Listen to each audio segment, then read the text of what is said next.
Jaundice is the condition of having so much bilirubin in your body you literally become yellow. It's easiest to notice in the eyes, where it's called scleroicterus, but then it spreads to the rest of the body. But where does all that bilirubin come from?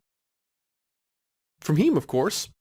Old red blood cells have their hemoglobin stripped of iron, which is then converted by macrophages to biliverdin and then bilirubin.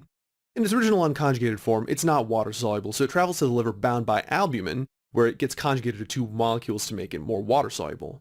Finally, it gets secreted into the biliary tree by the liver. Now, under most circumstances, the body excretes almost all the bilirubin, but there's four main mechanisms that can cause bilirubin to build up in the body: impaired secretion, impaired conjugation activity, decreased uptake of bilirubin by hepatocytes, and increased hemolysis, which of course provide the heme substrate for the synthesis of bilirubin. A failure of any of these can cause increased bilirubin levels in the blood and therefore jaundice. But as I'm sure you figured out by now, depending on which step in the process is impaired, you can either have increased levels of conjugated or unconjugated bilirubin. Now, don't think too hard about this. If the process is impaired after conjugation, you have conjugated hyperbilirubinemia. And if it's during or before conjugation, then you have unconjugated hyperbilirubinemia. This makes it pretty easy to predict what kind of bilirubin you're going to find on opposite ends of the spectrum. For example, biliary obstructions cause conjugated hyperbilirubinemia because if you've got something blocking bile outflow, the bilirubin that's already been conjugated refluxes back up into the liver and the bloodstream. Hemolysis is pretty self-explanatory as well. The dying red blood cells release more heme than the liver can conjugate and excrete, leading to unconjugated bilirubin building up in the blood, waiting in line to be conjugated and let out of the biliary tree. Primary liver pathology is slightly more complicated. Does hepatitis, for example, cause conjugated or unconjugated hyperbilirubinemia? How about cirrhosis? That's actually a tough one to answer, and as you might have guessed, the liver is primarily responsible for uptake, conjugation, and secretion of bilirubin. And the complex physiology of cirrhosis and hepatitis might cause a predominance of any of these. Portal hypertension could cause excessive shunting of blood past the liver, causing an impaired uptake of bilirubin. The death of hepatocytes might mean that the primary problem is with the actual intracellular conjugation of bilirubin.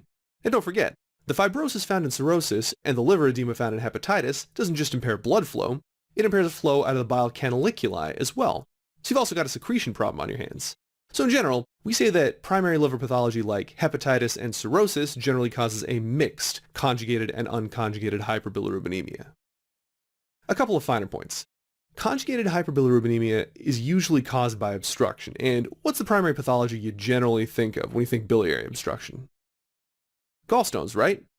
But not all diseases involving gallstones cause jaundice. Blockage of the cystic duct, while painful, doesn't prevent the liver from excreting bile.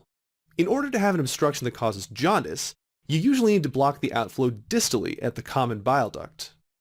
Some examples of things that do this are choledocholithiasis, as we mentioned, pancreatic cancer or cholangiocarcinoma, which are very bad reasons to have jaundice, and schistosomiasis, which is kind of a weird way to get biliary obstructions in tropical countries. There's also a couple of processes that don't involve the common bile duct, but just diffusely obliterate the whole biliary tree, like primary sclerosing cholangitis and ascending cholangitis. Physiologic jaundice of the newborn, which is a totally normal and non-pathologic thing, is a type of unconjugated hyperbilirubinemia, but that gets its own section in GI path. Finally, even though primary hepatic pathologies tend to have mixed conjugated and unconjugated hyperbilirubinemias, there's a very few specific congenital problems in the hepatocytes that specifically target only one process of bilirubin metabolism. Gilbert and Crigler-Najjar affect bilirubin conjugation, and Dubin-Johnson and Roeder syndrome affect how the hepatocytes transport conjugated bilirubin into the bile canaliculi.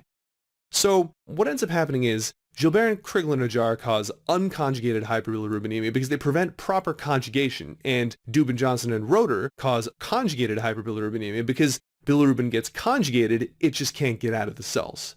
Not too hard, but there's a whole section on hereditary hyperbilirubinemias if you want to know more. Right now, though, we're going to tackle the subject of jaundice with a flash quiz. Alright, I'll keep it simple. Does choledocholithiasis lead to conjugated or unconjugated hyperbilirubinemia? Choledocholithiasis, being an obstructive jaundice that prevents the secretion of bilirubin, causes conjugated hyperbilirubinemia. The important thing to ask yourself is, does this affect bilirubin metabolism before or after the conjugation step?